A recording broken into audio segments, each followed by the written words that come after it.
आप सभी को एक बार फिर से जय मसीह की। ये समय होगा कि हम प्रभु के वचन में जाएंगे और हम सब अपनी बाइबल को खोलेंगे और निकालेंगे लूका रचित सुसमाचार उसका 8 अध्याय उसके 22 से 25 पद को आज हम देखेंगे। लूका रचित सुसमाचार उसका 8वां अध्याय उसके 22 से 25 पद। और आइए हम सभी प्रभु के वचन के पढ़े जाने के आदर में अपने अपने स्थानों पे खड़े हो जाएंगे।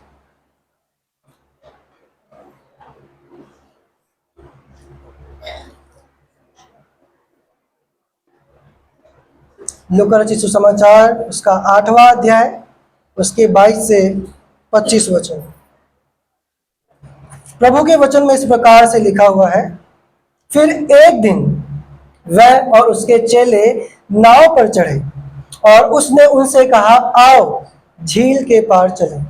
अतः उन्होंने नाव खोल दी, पर जब नाव चल रही थी तो वह सो गया और झील पर आंधी आई और नाव पानी से भरने लगी और वे जोखिम में थे।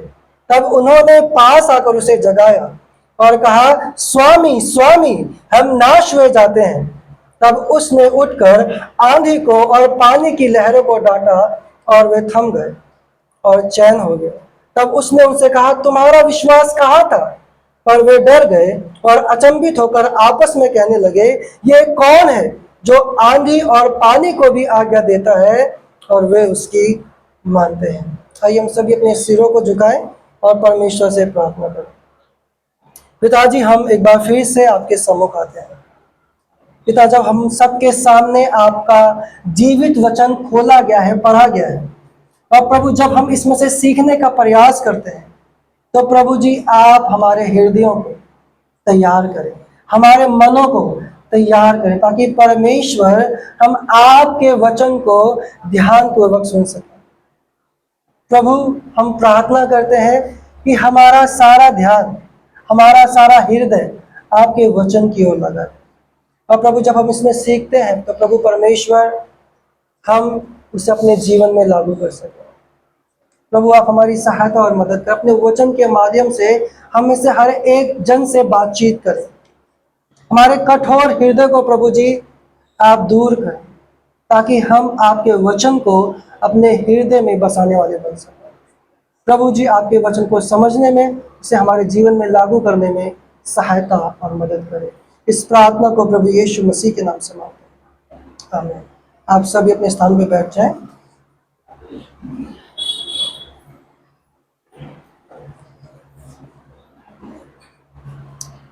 पिछले रविवार को हमने लूका रचित सुसमाचार उसके 8 अध्याय उसके 16 से 21 पद को देखा था। कौन से अध्याय को देखा था? 8 अध्याय उसके 16 से 21 पद को देखा था। और उसमें हमने क्या देखा था?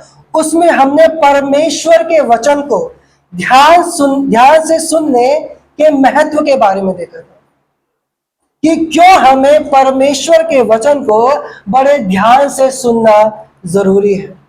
और उसमें हमने देखा था कि यीशु मसीह अपने चेलों को और उस भीड़ को जो वहां पर इकट्ठी थी, उनको बार बार इस बात को स्पष्ट कर रहे थे कि जब लोग उसके वचन को सुनते हैं तो बड़े ही ध्यान से सुने। कैसे सुने? बड़े ही ध्यान से सुने। और इसमें हमने 3 बातों को देखा था। कितनी बातों को देखा था? 3 बातों को, कि क्यों हमें परमेश्वर के वचन को ध्यान से सुनने की जरूरत है। तो पहली बात क्या है? हमें इसलिए परमेश्वर के वचन को ध्यान से सुनना है ताकि हम उसे अपने जीवन में लागू कर सके, जिससे जो बदलाव वचन को ग्रहण करने के द्वारा से हमारे जीवन में एक उजियाले के रूप में, एक प्रकाश के रूप में आता है, वो उजियाला अन्य लोगों पर प्रकट हो सके, वो प्रकाश लोग हमारे अंदर में देख सके। और यही है परमेश्वर के वचन का उद्देश्य, कि हम उसे अपने जीवन में लागू करें ताकि लोग हमारे अंदर परमेश्वर के उस प्रकाश को देख सके। यानी वचन का उद्देश्य उसे हमारे जीवन में ग्रहण करना है ताकि वह हमारे जीवन में दिख सके, लोग पहचान सके कि हमने सचमुच प्रभु यीशु मसीह पर विश्वास किया है और अपना जीवन यीशु मसीह को दिया है। दूसरी बात जो हम देखते हैं कि क्यों हमें परमेश्वर के वचन को ध्यान से सुनना है, हमें इसलिए परमेश्वर के वचन को ध्यान से सुनना है ताकि हम परमेश्वर के वचन में और अधिक बढ़ सके, ताकि हम परमेश्वर के वचन में और अधिक बढ़ सके। लूका 8:18 में क्या लिखा है? यीशु मसीह ने क्या बोला? इसलिए चौकस रहो, सावधान रहो कि तुम किस रीति से सुनते हो, क्योंकि जिसके पास है उससे दिया जाएगा और जिसके पास नहीं है उससे वह भी ले लिया जाएगा जिसे वो अपना समझता है। इसका मतलब क्या है? इसका मतलब यह है कि हमें केवल सुनना ही नहीं है, बल्कि यह जरूरी है कि हम कैसे प्रभु के वचन को सुनते हैं, हम किस मन और किस उद्देश्य से परमेश्वर के वचन को सुनते हैं। क्या हम परमेश्वर के वचन को इस उद्देश्य से सुनते हैं कि हम परमेश्वर के वचन को सीख कर और सुनकर उसे अपने जीवन में लागू करेंगे, या फिर हम इसलिए परमेश्वर के वचन को सुनते हैं ताकि हम अपने जीवन में ज्ञान को बढ़ा सके, या फिर हम ऐसे ही परमेश्वर के वचन को सुनते हैं और अपने जीवन में कुछ भी लागू नहीं करते, जैसे कि बहुत से लोग करते हैं। वो सुनते तो हैं पर उनके जीवन में परमेश्वर के वचन का लागूकरण नहीं दिखता है। उनके जीवन में परमेश्वर के वचन के द्वारा कोई भी बदलाव या परिवर्तन नहीं दिखता है। वो वचन के द्वारा बड़ी बड़ी बातें करते हैं लेकिन वचन उनके जीवन में नहीं पाया जाता है। तो यहां पर प्रभु यीशु मसीह उन लोगों को चेतावनी देते हैं जो वचन तो सुनते हैं परंतु उसे ग्रहण नहीं करते, उसे मानते नहीं। तो परमेश्वर उनके साथ क्या करेगा? तो जब वे परमेश्वर के वचन को नहीं सुनते, नहीं मानते, तो परमेश्वर उनसे क्या करेगा? परमेश्वर उनसे जितना वे वचन को समझते हैं उनसे वह भी ले लेगा। परमेश्वर उनसे उस समझ को जो अभी उनके पास है, थोड़ा बहुत जो वचन को समझते हैं, वह भी परमेश्वर उनसे ले लेगा। यह एक परमेश्वर का न्याय है। यानी एक ऐसा समय आएगा कि वे पढ़कर और सुनकर भी उसे ना समझेंगे और ना अपने जीवन में ग्रहण कर सकेंगे। परंतु जो सुनते हैं और ग्रहण करते हैं उन्हें परमेश्वर और भी अधिक अपने वचन को समझने में सहायता प्रदान करेगा। तीसरी बात जो हम देखते हैं यहाँ पर कि क्यों हमें परमेश्वर के वचन को ध्यान से सुनना है। हमें इसलिए परमेश्वर के वचन को ध्यान से सुनना है क्योंकि वचन को मानने वाले ही यीशु मसीह के परिवार के असल क्या है? लोग हैं। जो वचन को मानते हैं वे ही यीशु मसीह के असली परिवार हैं। जब यीशु मसीह के माता और भाई यीशु मसीह से मिलने आए तो यीशु मसीह ने क्या बोला भीड़ से? 21 पद में यीशु मसीह ने क्या बोला? मेरी माता और मेरे भाई ये ही हैं जो परमेश्वर के वचन को सुनते हैं और मानते हैं। क्या करते हैं? सुनते हैं और मानते हैं। तो यहां पर सुनने और मानने पर जोर दिया गया है। हम सबको यीशु मसीह का कहलाना या मसीही कहलाना बहुत अच्छा लगता है। हमें अपने आप को मसीह के परिवार का सदस्य कहलाना बहुत अच्छा लगता है कि हम यीशु मसीह के हैं, हम यीशु मसीह पर विश्वास करते हैं। परंतु क्या हम सचमुच में परमेश्वर के परिवार के सदस्य हैं? क्या हम सचमुच में यीशु मसीह के परिवार के लोग हैं? यदि हम उसके वचन को मानते हैं तो हम सचमुच में यीशु मसीह के परिवार के असली सदस्य हैं।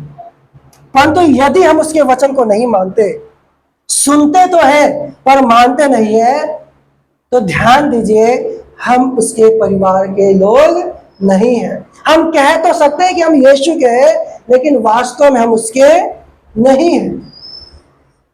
और अब हम लूका उसके 8 अध्याय 22 से 25 पद पर आते हैं जिसमें हमें यीशु मसीह और उसके चेलों के साथ झील पर आई आंधी के बारे में बताया गया है। किसके बारे में बताया गया है? झील पर आई तेज आंधी के बारे में बताया गया है। लूका इसे गन्ने सरत की झील कहते हैं। कौन सी झील कहते हैं? गन्ने सरत की झील। लेकिन जब हम मत्ती रचित सुसमाचार को पढ़ते हैं और मरकुस रचित सुसमाचार को पढ़ते हैं तो वहां पर उसे गलील की झील बोला गया है। कौन सी झील बोला गया है? गलील की झील। और ये दोनों एक ही झील है, बस इनको अलग अलग नामों से उस समय में जाना जाता था। प्रभु यीशु मसीह के चेलों ने वचन को ध्यान से सुनने और उसे अपने जीवन में लागू करने के बारे में प्रभु यीशु मसीह से बहुत कुछ सीखा और सुना। लेकिन अब खुद उनके जीवन में इस झील में आंधी के आने के द्वारा परीक्षा का समय आने वाला है, और यही परीक्षा बताएगी कि वे वास्तव में उन्होंने प्रभु यीशु मसीह से कितना सीखा है, कि वास्तव में उन्होंने प्रभु यीशु मसीह से कितना सीखा है। और जब हम इस खंड में देखते हैं तो यीशु मसीह अपने चेलों को विश्वास या भरोसे के बारे में सिखा रहे हैं। यीशु मसीह किसके बारे में सिखा रहे हैं? यीशु मसीह पर विश्वास करने के बारे में या भरोसे के बारे में सिखा रहे हैं। और आज का संदेश, आज का वचन हमारे लिए खुद को जांचने के लिए होगा कि क्या हम अपने जीवन के संकट के समय में प्रभु पर भरोसा करते हैं। क्या हम वास्तव में इस बात को समझते हैं कि यीशु मसीह पर विश्वास करने का सही मतलब क्या है, और क्या हम पहचानते हैं कि कब कब हम यीशु मसीह पर विश्वास करने में असफल रहे, कि कब कब हम यीशु मसीह पर विश्वास करने में असफल रहे। हमारे जीवन में से कई समय आए होंगे जब हमने यीशु मसीह पर विश्वास नहीं किया, हम असफल रहे। और आज का जो हमारे संदेश का शीर्षक है वो क्या है? संकट के समय पर परमेश्वर पर भरोसा रखना। संकट के समय पर परमेश्वर पर भरोसा रखना। तो हम देखेंगे कहानी को एक एक करके। पहली बात जो हम यहाँ पर देखते हैं इस घटना में कि यीशु और चेलों का झील के पार जाना। यीशु और चेलों का झील के पार जाना 22 पर। फिर एक दिन वह और उसके चेले नाव पर चढ़े और उसने उनसे कहा, आओ झील के पार चले। अतः उन्होंने नाव खोल दी। तो यहां पर हम देखते हैं कि एक दिन की चर्चा है जिसमें यीशु मसीह अपने चेलों से कहते हैं कि आओ हम झील के पार चले। ये सुनने में बड़ा साधारण सा और सरल सा लगता है, लेकिन जब हम मरकुस रचित सुसमाचार की पुस्तक को पढ़ते हैं तो हम पाते हैं कि यीशु मसीह भीड़ को परमेश्वर के वचन को सिखा रहे हैं, और सिखाते सिखाते सांझ हो गई है, शाम हो गई है। आप मेरे साथ निकाल सकते हैं मरकुस रचित सुसमाचार उसका 4 अध्याय 35 से 36 पर, और वहां पर इस प्रकार से लिखा हुआ, उसी दिन जब सांझ हुई तो उसने चेलों से कहा, आओ हम पार चले। और वे भीड़ को छोड़कर जैसा वह था वैसा ही उसे नाव पर साथ ले चले, और उसके साथ और भी नावें थी। तो हम वहां पर स्पष्ट देख पा रहे हैं कि यीशु मसीह क्या कर रहे थे? लोगों को परमेश्वर के राज्य के सुसमाचार के बारे में सिखा रहे थे। और जब वो सिखा रहे थे तो सिखाते सिखाते क्या हो गई है? शाम हो गई। और तभी यीशु मसीह अपने चेलों से क्या कहते हैं? आओ हम झील के पार चले। लेकिन जब हम लूका रचित सुसमाचार को पढ़ते हैं वहां पर क्या लिखा है? एक दिन। तो प्रभु यीशु मसीह यहां पर सेवा करते करते, वचन सुनाते सुनाते बहुत थक गए। और क्यों थक गए हैं? क्योंकि वह परमेश्वर तो है, लेकिन वो मनुष्य बनकर, इंसान बनकर इस पृथ्वी पर आए थे। और उस थकान में उसने अपने चेलों से कहा कि आओ अब हम झील के उस पार चले। और ये केवल एक आराम के लिए नहीं था मेरे प्रियो, बल्कि झील के उस पार भी उसके लिए एक काम ठहराया हुआ था। और वो काम क्या था? वो काम ये था कि वह एक दुष्ट आत्मा के सताए हुए मनुष्य से मिले जिसमें बहुत सारी दुष्ट आत्माएं थी, और उसे चंगा करे। जैसा कि हम अगले खंड में देखते हैं उस लूका रचित सुसमाचार उसके 8 अध्याय 26 से हम लोग 39 पद में उस बात को देखते हैं कि किस प्रकार से जब यीशु मसीह गलील के झील के उस पार जाते तो उन्हें दुष्ट आत्मा का सता हुआ एक व्यक्ति मिलता है और प्रभु यीशु मसीह से चंगा करते हैं। तो हम यहाँ पर देखते हैं कि चेले और प्रभु यीशु मसीह नाव में बैठ गए हैं और झील के उस पार जा रहे हैं। और जब वो झील के उस पार जा रहे हैं, जब नाव आगे बढ़ रही है, तो लूका क्या लिखते हैं कि जब नाव चल रही थी तो यीशु मसीह सो गया। यीशु मसीह क्या क्या कर रहे हैं? वो वहां पर नाव पर सो जाता है। यीशु मसीह इतना थक गया था कि वे नाव के पिछले हिस्से में गहरी नींद में सो गया। ये बड़ी अचंभा करने वाली बात है, ये बड़ी सोचने वाली बात है कि यीशु मसीह वहां पर सो गया और ये उसके संपूर्ण मनुष्य होने की एक सुंदर तस्वीर है। ये क्या है कि यीशु मसीह एक संपूर्ण मनुष्य है, उसकी एक बहुत ही सुंदर तस्वीर है। वो परमेश्वर का पुत्र है, परंतु उसके साथ साथ वो पूर्ण रूप से इंसान भी, एक मनुष्य भी है जो थक कर सो गया है, जो थक कर सो गया। उसके बाद हम देखते हैं कि झील पर एक तेज आंधी आती है। झील पर क्या आता है? एक तेज आंधी और तूफान आता है। तेज पद को आप मेरे साथ देख सकते हैं। वहां पर क्या लिखा है? पर जब नाव चल रही थी तो वह सो गया और झील पर आंधी आई और नाव पानी से भरने लगी और वे जोखिम में थे। तो हम देख रहे हैं कि जब यीशु मसीह झील के उस पार जाते तभी अचानक उस झील में एक भयंकर आंधी आती है। और जब हम गलील के झील के बारे में पढ़ते हैं या खोजबीन करते हैं तो बताया जाता है कि वहां अचानक तूफान आ जाना बहुत ही नॉर्मल था। वहां पर अचानक तूफान आ जाना एक नॉर्मल सी बात थी। और यदि हम गलील की झील की बात करें तो ये लगभग 13 मील लंबी और 7.5 मील चौड़ी है, यानी लगभग 20 किलोमीटर लंबी और 12 किलोमीटर चौड़ी ये झील है। और इस झील के चारों ओर क्या है? ऊंचे ऊंचे पहाड़ है और ठंडी हवाएं पहाड़ों से नीचे उतरती है और झील से उठती गर्म हवा से टकराकर अचानक भयंकर तूफान खड़ा हो जाता है। इसी कारण नाव चलाने वालों के लिए यह जगह बहुत ही ज्यादा खतरनाक मानी जाती थी। और जब हम इस तूफान की बात करते हैं जो यहाँ पर इस समय आया है, तो ये तूफान भी क्या है? कोई मामूली तूफान नहीं है, कोई साधारण तूफान नहीं, बल्कि एक बहुत भयंकर तूफान। क्योंकि यदि हम यीशु मसीह के चेलों की बात करें जो एक अनुभवी, एक कुशल मछली पकड़ने वाले थे, वे भी बहुत ज्यादा डर गए थे और उनकी नाव लहरों से डूबने लगी थी, जैसा कि यहाँ पर लिखा भी है। और झील पर आंधी आई और नाव पानी से भरने लगी और वे जोखिम में थे, वो समस्या में थे। किस प्रकार की समस्या में थे? नाव डूबने की समस्या में थे। उन्होंने अपने आप को बचाने का हर एक संभव प्रयास किया होगा, परंतु ये तूफान इतना ज्यादा भयंकर था कि वे कुछ नहीं कर सके। उनके सारे प्रयास, उनकी सारी मेहनत, उनकी सारा अनुभव, सब कुछ धरा का धरा वहां पर रह जाता है, जबकि वे बहुत ही ज्यादा एक कुशल मछली पकड़ने वाले मछुआरे थे।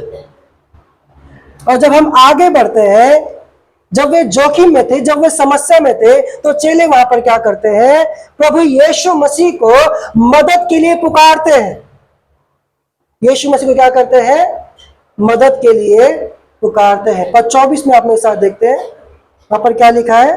तब उन्होंने पास आकर उसे जगाया और कहा, स्वामी स्वामी, हम नाश हुए जाते हैं। क्या कहा उन्होंने?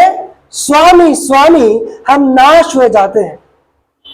सोचिए, एक और नाव में बड़ा हाहाकार मचा हुआ है, लोग घबराए हुए हैं, लहरें नाव को डुबो रही है, और दूसरी तरफ प्रभु यीशु मसीह नाव के पिछले हिस्से में आराम से सो रहे हैं। ठीक है? ये हमें योना की याद दिलाता है ना।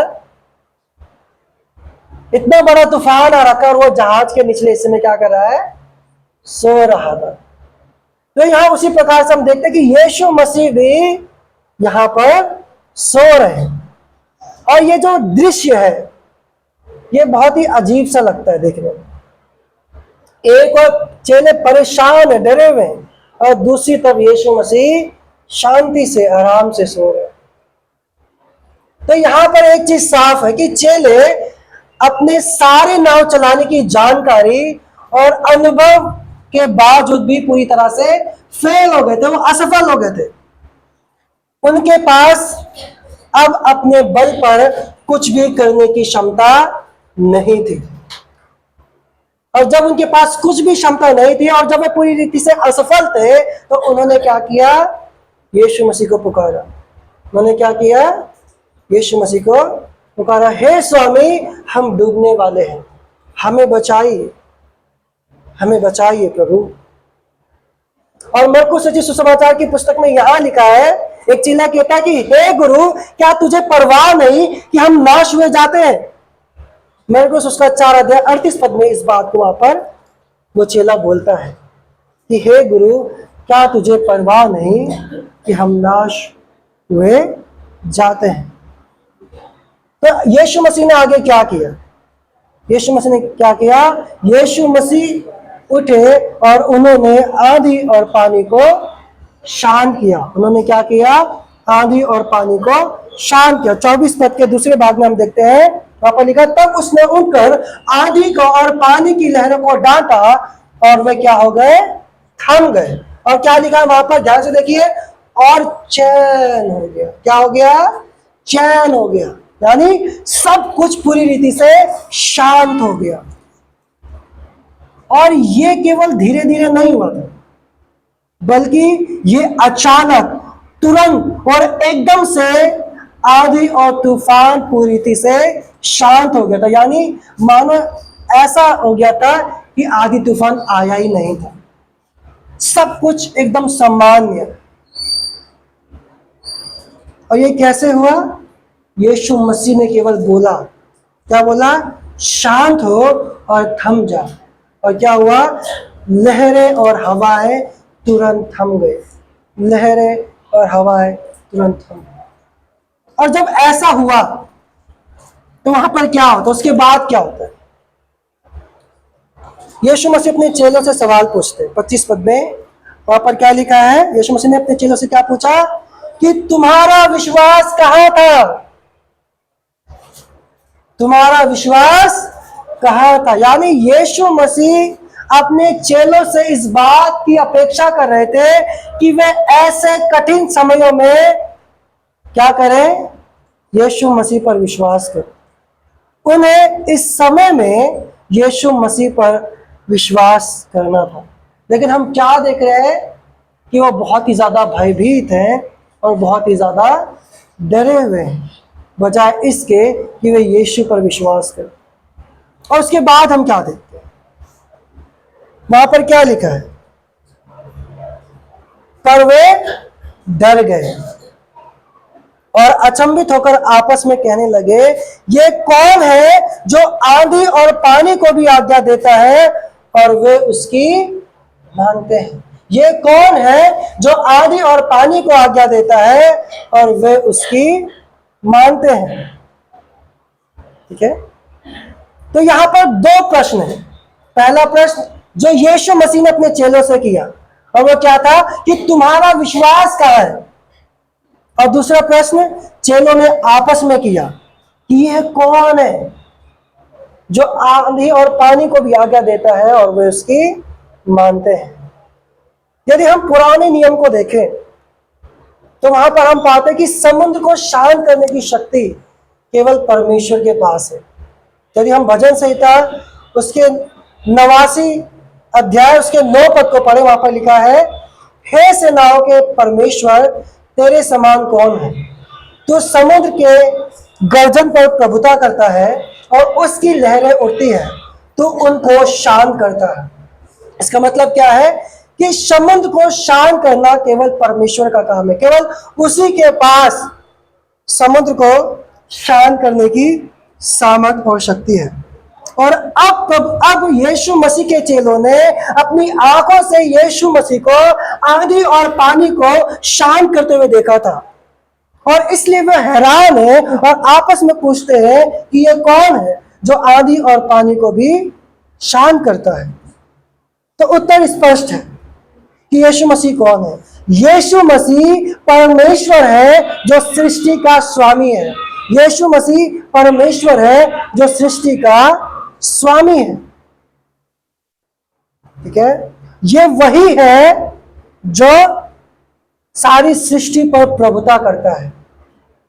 ये वही है जो सारी सृष्टि पर प्रभुता करता है। यानी सब चीज पर, ब्रह्मांड की हर एक वस्तु पर कौन राज्य करता है, कौन प्रभु है?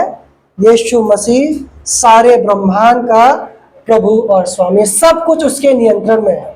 वो सब चीजों पर प्रभु और स्वामी है। ठीक है, तो यीशु मसीह का प्रश्न, तुम्हारा विश्वास कहाँ है, आज मुझसे और आपसे भी। जब हम हमारे जीवन में समस्याओं और आदियों का सामना करते हैं, जब परिस्थितियां हमारे नियंत्रण से बाहर हो जाती हैं और जब हम पूरी रीति से असफल हो जाते हैं, उस समय यीशु मसीह हमसे पूछता है कि तुम्हारा विश्वास कहाँ है? क्या तुम मुझ पर भरोसा करते हो? क्या हम अपने जीवन के कठिन समयों में प्रभु यीशु मसीह पर भरोसा करते हैं? क्या हम अपने जीवन के कठिन समयों में प्रभु यीशु मसीह पर भरोसा करते हैं? यहां पर कलीसिया के लिए क्या शिक्षा है? यदि हम पहले की कलीसिया के बारे में देखें तो कलीसिया को एक नाव के रूप में माना गया है। जैसे नाव समुद्र की लहरों में होती है, वैसे ही कलीसिया संसार की आंधियों और दुखों के बीच में पाई जाती है। वैसे ही कलीसिया संसार की आंधियों, कलेशों, दुखों और पीड़ाओं के बीच में पाई जाती है। जब उस समय के विश्वासी मसीह लोग लूका रचित सुसमाचार की पुस्तक को पढ़ रहे थे, तो उन्होंने दुख और पीड़ा का अनुभव किया था। वो अपने विश्वास के कारण, अपने मसीह विश्वास के कारण अपने जीवन में दुख और सताव को झेल रहे थे। ठीक है, और वो किस प्रकार से दुख और सताव को झेल रहे थे?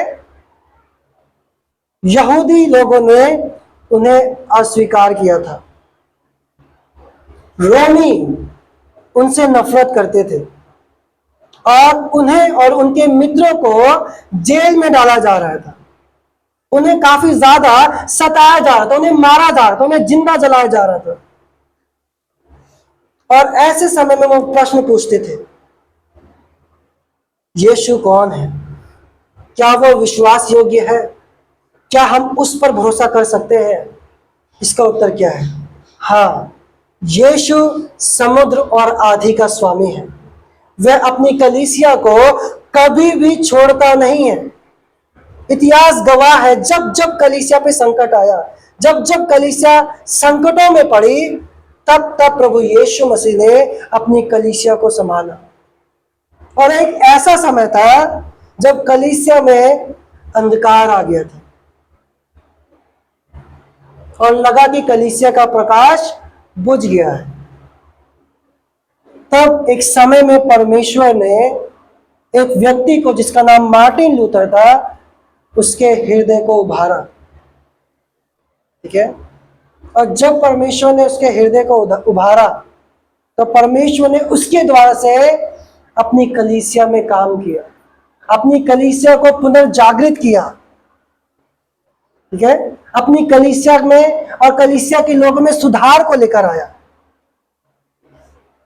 और आज भी जब हमारे देश में कलीसिया आत्मिक पतन और कमजोरी का सामना कर रही है, तब हमें याद रखना है कि यीशु मसीह अपनी कलीसिया के साथ है। और इसलिए हमें डरने की जरूरत नहीं है, हमें भयभीत होने की जरूरत नहीं है, क्योंकि यीशु मसीह ने क्या कहा है? मैं तुम्हें कभी ना छोड़ूंगा और ना तुझे कभी त्यागूंगा। ठीक है, और ये प्रश्न केवल कलीसिया के लिए नहीं है, लेकिन हमारे खुद के लिए भी है कि हमारा विश्वास कहाँ है। जब हमारे जीवन में समस्याएं आंधियों के रूप में, तूफान के रूप में आती है, तो क्या हम ऐसे समय में प्रभु पे विश्वास करते हैं? और किस प्रकार से समस्याएं हमारे जीवन में आती हैं? बीमारी के रूप में, आर्थिक संकट के रूप में, परिवार में, और हमारे प्रियजन की मृत्यु में, और हमारे निराशा और अकेलेपन में ये समस्याएं आती हैं। और हम अक्सर बाहर से क्या कहते हैं? सब ठीक है, सब अच्छा है, लेकिन हम सब के भीतर एक तूफान, एक आंधी चल रही होती है। और कभी कभी हमारे मन में यह प्रश्न उठता है कि क्या सचमुच यीशु परमेश्वर है? क्या सचमुच परमेश्वर हमसे प्रेम करता है? परंतु सच यह है कि ऐसे समय में भी यीशु मसीह हमारे साथ होता है। यीशु मसीह ऐसे समय में हमारे साथ होता है। वह आंधी के बीच से होकर हमें अपनी शांति और भरोसा देता है। दाऊद क्या कहता है? चाहे मैं घोर अंधकार से भरी हुई तराई से होकर चलूं, तो भी मैं हानि से ना डरूं, क्योंकि तू मेरे साथ साथ रहता है।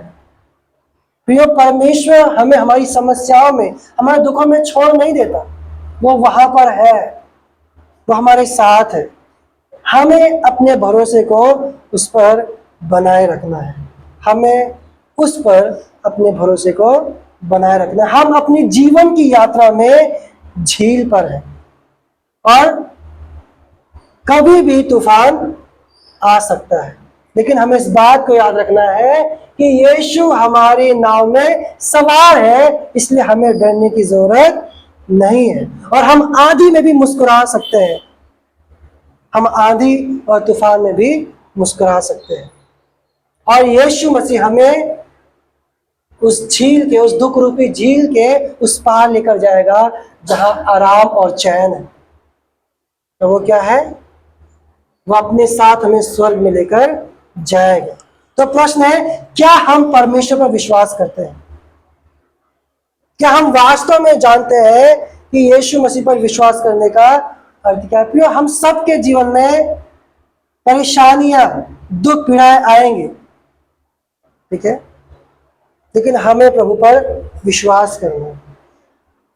विश्वास करने का मतलब ये नहीं है कि जब हमारे जीवन में सब कुछ अच्छा हो रहा है तब हम यीशु मसीह पर विश्वास करेंगे। नहीं, जब हमारे जीवन में बहुत कठिन समस्याएं हैं, दुख है, क्या तब भी हम यीशु मसीह पर विश्वास करते हैं?